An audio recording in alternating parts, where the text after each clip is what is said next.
Hello, Austria. This week, we sit down with TEDx speaker Simon Severino to talk all things agile sales and agile business. What are some areas we will discuss? How to shorten the path to wow. The 3 CEO habits. How to double sales in sprints. Tactics to maximize the ROL, return on luck, and so much more. In 19 years of entrepreneurship, Simon has executed hundreds of go-to market strategies with B2B teams around the globe. He has scaled his own consultancy and since retired from operations.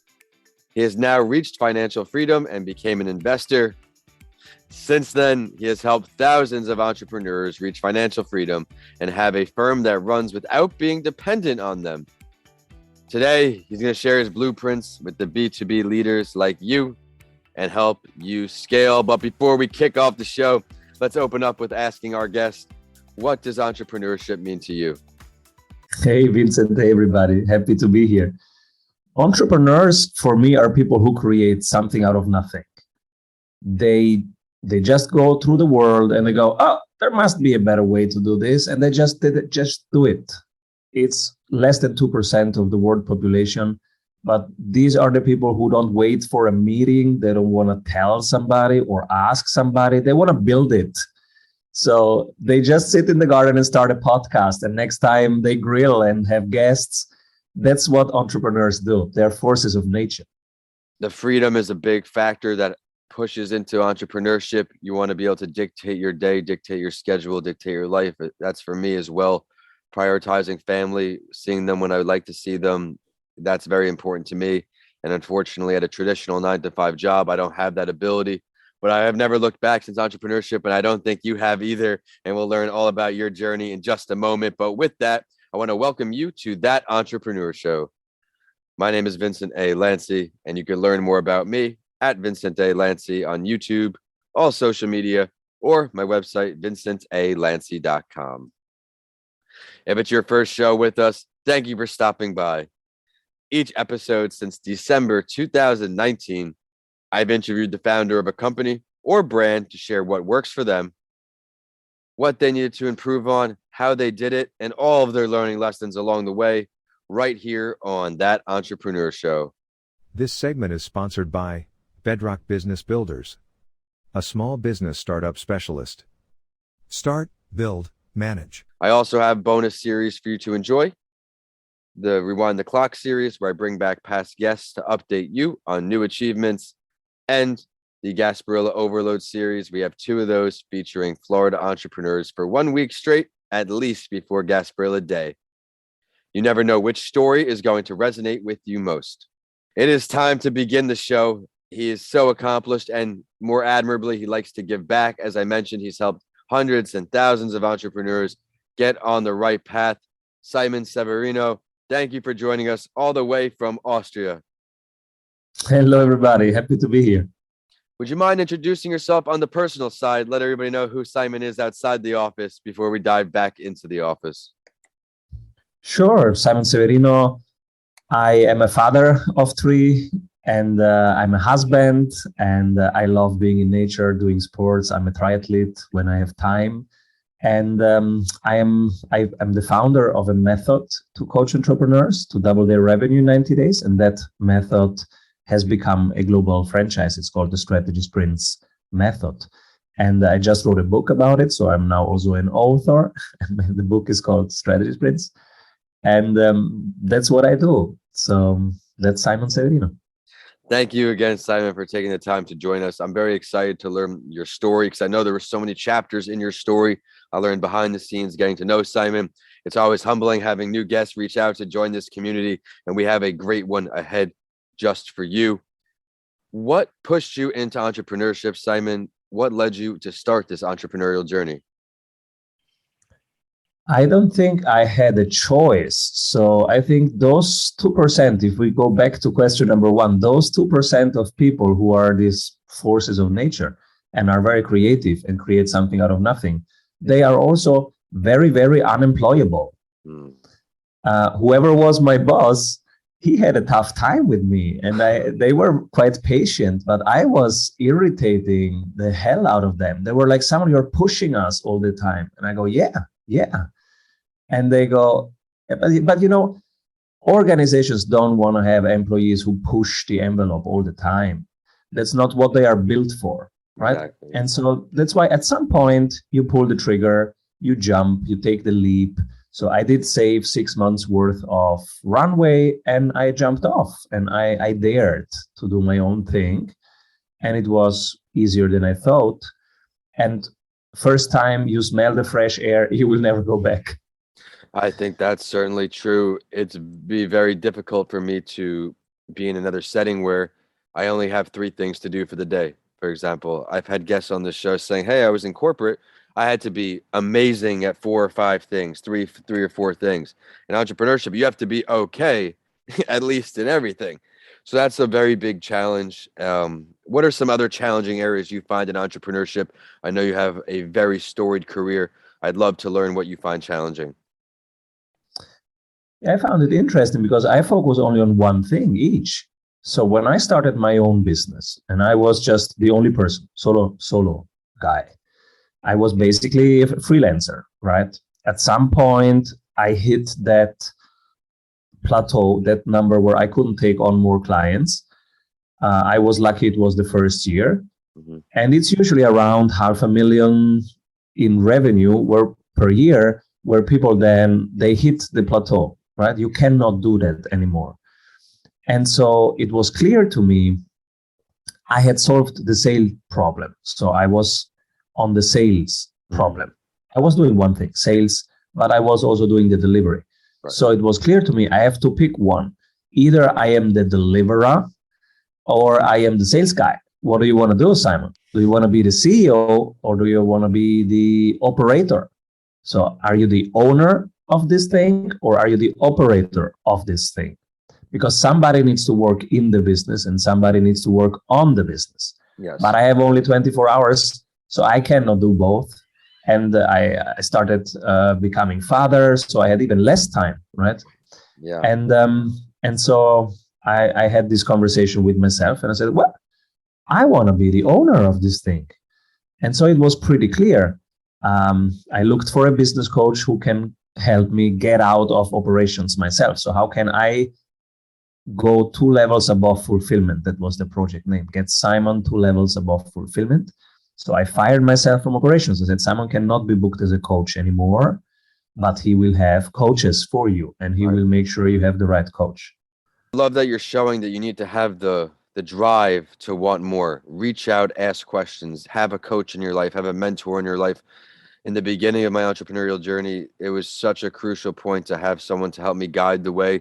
You get blinded by your own light sometimes, unfortunately, in entrepreneurship. You're always working. You're never really off working until you take your designated breaks. My mental health day, you're always on. So having someone to bounce these ideas off is very, very key. Thank you for sharing that. But I'd love to delve a little deeper into your entrepreneurial journey here, Simon. What is one of your greatest lessons learned or failures, someone could say? And what did it teach you? The funniest failure was I was asked to have a talk on a TEDx, and I was super excited, prepared for 3 weeks, my speech from every different angle, right? And then my friends give me feedback. So Simon is ready 1 week before, Simon even refining the speech. I go, I deliver it. I think I crushed it in terms of the delivery. And so it got, of course, a ton of attention, but guess how much revenue it generated? Zero. And so how stupid can you be to create zero revenue out of so many eyeballs, right? Now I go on a podcast, and the difference was, that's why it was a failure, because I didn't build the conversion engine, what we now call the value ladder, and we implemented with every client. So how you convert awareness into engagement, engagement into sales ready into closed into upsold, referral partner, superfan. So, and I didn't have that in place as an automated machine. So even if we would have a lucky punch like a TEDx, or imagine the New York Times would write about me, nothing would happen. And so that was such a spectacular failure. But what is failure? Failure is a learning opportunity. So out of that, I learned how to build conversion systems, right? And that has become our superpower now worldwide. Sometimes you don't know that you're going to find something if you're not looking. It just falls into place at the right time. Please continue. Now, like how many years later? I don't know, 6 years later. Now I go on a podcast which might just have 100 listeners, but I convert at least 25K out of that because I know now how to deliver value, how to get them interested, and how to convert that. And so when you have the right systems, life as an entrepreneur becomes easy. And this is when the fun begins, because we did start our journey to have more freedom. Like you say, you even say to dictate how I live and when I do what, right? Yeah. But it's a long journey. And if you look at most entrepreneurs right now and you ask them, hey, how much do you dictate your day? They go, first my children dictate, then my clients, etc. They don't feel like they are in charge and they are dictating. So that's why it's really important to get into systemizing your business as early as possible. I love the systems. I have my systems in place, especially my morning routine. It's every day. I use the whiteboard to time block the night before, write down my most important tasks, get into the morning. I have 15 minutes, no screen time. As soon as I wake up, I start working for 2 hours and I hit the gym. I have to have that routine in the morning. My systems in place, even for the podcast, how I go about networking with the guests, prepping the guests, recording the guests, editing the guests, uploading the guests, marketing the guests. Everything's got a system. And again, big shout out to David Jenians out in Australia, a guest on this show, has several books on systems. So if you're interested, give his books some love. Let's delve deeper with our guest today, Simon Severino. If you could choose to sit down and have a conversation or learn from any entrepreneur throughout history, who's your choice? I would love to talk to philosophers more than entrepreneurs. I would love to talk to Epictetus. I would love to talk to Parmenides. I would love to talk to Plato. What are some questions you were asking? That's a whole lot of picks right there. What's your first question going to be?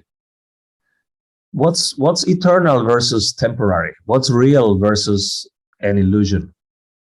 Sometimes that is often a very challenging thing to decipher. But if you could pick the meeting place for any one of those individuals, where would you choose the meet to be? Greece, on a hill with a nice white wine, and we sit in the olive fields, or we walk and talk. Amazing there. That would be a great place. Everybody's relaxed, willing to share, willing to learn. More importantly, entrepreneurs, the learning never stops unless you want it to. Before we dive into this week's Spotlight story, let's ask, what's next for you, Simon? What are we working on in entrepreneurship? So we are working on illuminating 1 million people. And that means when we say illuminating, when you see somebody say, wow, your face is shining, like you are on fire. Sometimes people say you are on fire.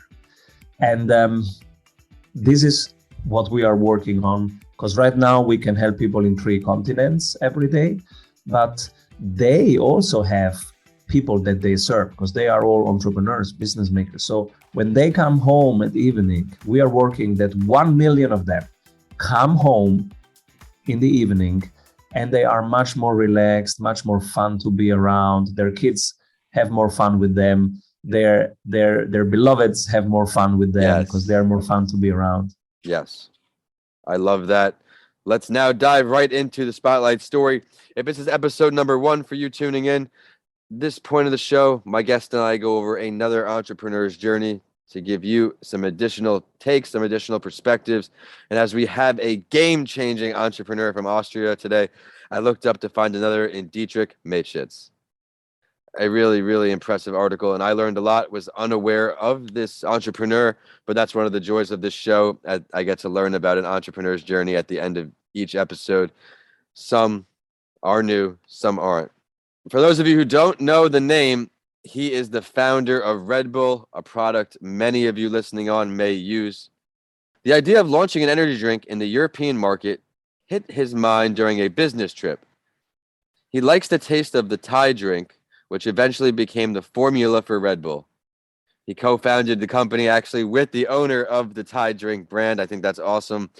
Red Bull has certainly turned out to be a cult in the market and subsequently expanded to the international waters. Here in the US, it's very, very popular. Red Bull has been dragged into a legal issue several times in the past, I learned, and additionally, his political views exerts to influence some other new business areas. He is now one of the 100 richest people in the world. His career started out with his first job at Unilever, where he marketed detergents. Then he was at Blandex, the German cosmetics company owned by Procter & Gamble now. His job involved marketing of the Blandex brand of toothpaste, for which he had to travel frequently. You never know which doors are going to open, everyone. If you put yourself in the room, anything can happen. He launched his version of the canned energy boosting drink, which is now all over the world. What's your takeaways on his story? Do you have any more information to provide, being both from Austria? Yes. So Matashit is a great example. Red Bull and this sugar water that everybody knows in the world is such a great example because you see that the problem is much more important than the solution. Yes. So what's the problem behind that sugar water, right? The problem is low energy versus high energy. Do you feel right now in the everyday, in the normal hour of your normal day, do you feel in peak state like an athlete before a triathlon? Or do you feel like, oh my God, it's 2 p.m. I need to have a nap? Right. That's the main problem, low energy versus high energy. And the positioning of Red Bull is perfect because it gets you at that point. I want to feel like an athlete who's going to jump off a planet. That's how I want to feel. And if you are that kind of person, you will love the Red Bull, right? Yes. So like, I love it. And I have stickers of Red Bull on my normal bike helm. So even if I just commute 5 kilometers, I want to feel like an athlete. I like that. So these people will get you because you focus on the problem.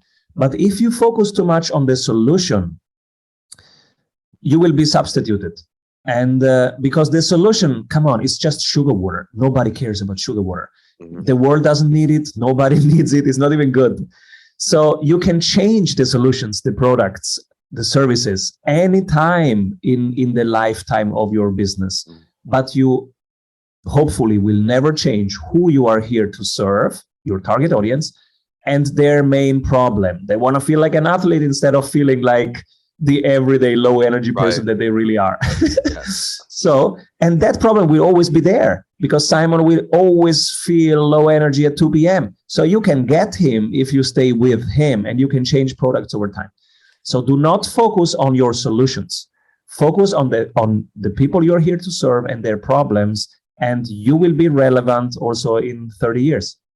I can't thank you enough for that analysis and the entire episode, the marketing tips you have left our audience with. Thank you, Simon. I really enjoyed learning your journey. And again, thank you for making the time to make this work. As I mentioned, in Austria to Tampa, Florida connection, I certainly resonated with your difficult parts of being an entrepreneur and so much more.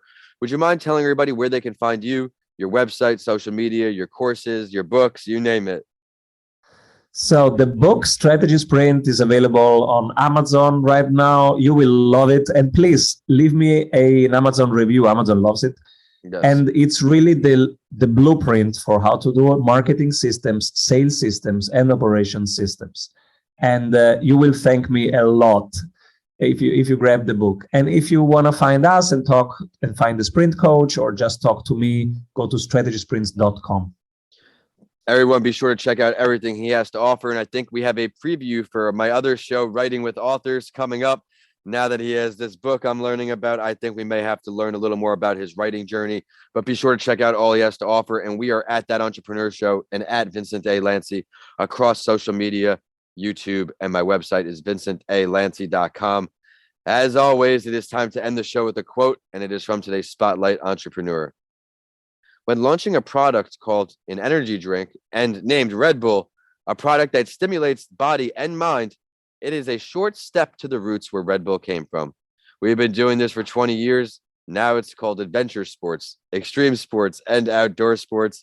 Thanks for tuning in, and we will see you next Friday on That Entrepreneur Show. Simon, thanks again. Keep rolling, everybody.